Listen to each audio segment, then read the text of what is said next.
যে রিপোর্টটা আজকে সাবমিট করা হলো চিফ অ্যাডভাইজার মহোদয়ের কাছে, সেই রিপোর্টটা আমরা রিলিজ করব। আর অ্যাট দ্য সেম টাইম আমরা দুটো ভাইটাল ভিডিও পেয়েছি, যেটা থেকে আমরা ক্লু পেয়েছি যে কীভাবে আগুনের সূত্রপাত হলো। বিশেষ করে যেই জায়গা থেকে লুজ কানেকশনের কারণে হয়েছে, যেটা আমরা ধরছি যে স্পার্কের কারণে, সেই জায়গার সেই ভিডিওটা আমরা পেয়েছি। সেটার একটা ভিডিও আমরা আশা করছি যে আমরা রিলিজ করতে পারবো। এবং অ্যাট দ্য সেম টাইম একটা কুকুর, আপনারা জানেন যে একটা কুকুর মারা গিয়েছে, হ্যাঁ, সেই কুকুরটা কীভাবে মারা গেল সেইটারও আমরা একটা ভিডিও পেয়েছি, আমরা ওইটাও রিলিজ করবো। কতগুলো কেস সাজেস্ট করা হয়েছে, কিছু কেস অলরেডি আর্মি ল্যাবে চলছে, আর কিছু আমরা সিঙ্গাপুর এবং ইন্দোনেশিয়া পাঠাবো যাতে এগুলো আসে এবং এই টেকনোলজিগুলো যেন আসে আলটিমেটলি আমার নিজেদের ভিতরে আমরা বিল্ডিং করতে পারি।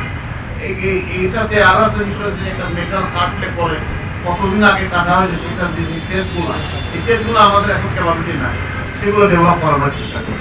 কয়েকটা রুমে পড়েছে, কিন্তু রোগী যেখানে থাকে সেখানে কিছু করে নিয়ে পর্যন্ত, তারপরেও আমরা এই যে টিমকে এতদিন কেউ যেতে পারেনি, আমরা এখন বলেছি যে ওনারা তো কালকে বা পরশু থেকে মন্ত্রণালয়গুলো নিজেরা অডিট করা শুরু করবে। এখন কাঞ্চিন আছে, কিছু আলামতের ব্যাপার আছে, তবে আমার মনে হয় না যে কোনো একটা অসুবিধা হবে। আমাদের সুপারিশ থাকবে এটা রেগুলার মেনটেন করা হোক, বিএনবিসি নিয়ম মেনে কতদিন পরে পরে করা উচিত, কীভাবে করা উচিত আমরা সেগুলি সাজেস্ট করবো, কিন্তু করবে কি না কীভাবে করাবে এটা প্রশাসনিক ব্যাপার। যখন আমরা একটা সকেট লাগাই নিজের লুজ কানেকশান, যখন আমরা তার জোড়া দেই নিজের লুজ কানেকশান কী আলাদাভাবে বলি, সকেটে যখন ঢোকাই এই সকেটের অনেক সময় ম্যাচিং হয় না, তারপরে আমরা জোর করে ঢোকাই।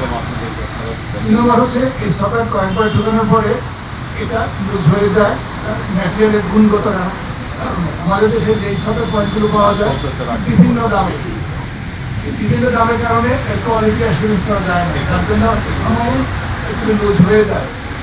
একটা জিনিস উল্লেখ্য যে এখানে যেহেতু ইন্টেরিয়র ডিজাইন ছিল, ছাদগুলিতে প্রচুর ইন্টেরিয়র ডিজাইনের জিনিসপত্র ছিল এবং এখানে বৈদ্যুতিক কেবল এবং অন্যান্য তারের একটা সমাবেশ ছিল।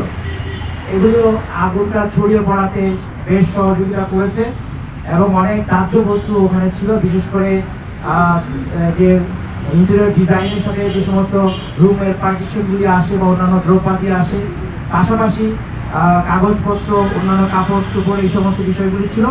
বাট আমাদের ফায়ার ফাইটাররা সেই গুলি অতিক্রম করে তারা ফায়ার ফাইট কন্টিনিউ করেছে।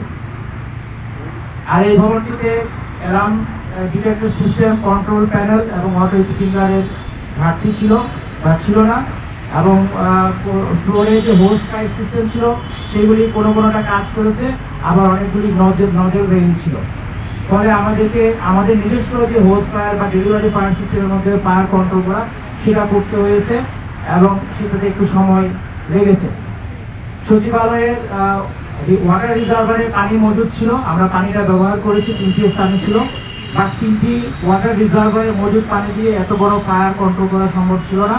সেই জন্য আমরা ওসমানী স্মৃতি মিলনায়তন থেকেও পানি আনার ব্যবস্থা গ্রহণ করি, যা আপনারা জানেন ওই সময় দুঃখজনকভাবে আমাদের একজন ফায়ার ফাইটার শাহাদত বরণ করেন। সম্ভাব্য আগুন লাগার যে রুমগুলো আমরা পেয়েছি, আমরা ওখান থেকে 3টা নমুনা সংগ্রহ করি 3টা জায়গা থেকে, এবং ফায়ার সার্ভিস এবং সিভিল ডিফেন্সও আমাদেরকে একটা নমুনা দিয়েছে যে কোনো ধরনের বিস্ফোরক ব্যবহার করে নাশকতামূলকভাবে কি এখানে আগুন লাগানো হয়েছে কিনা। আমার এরিয়াটা ছিল এটাকে যাচাই করা।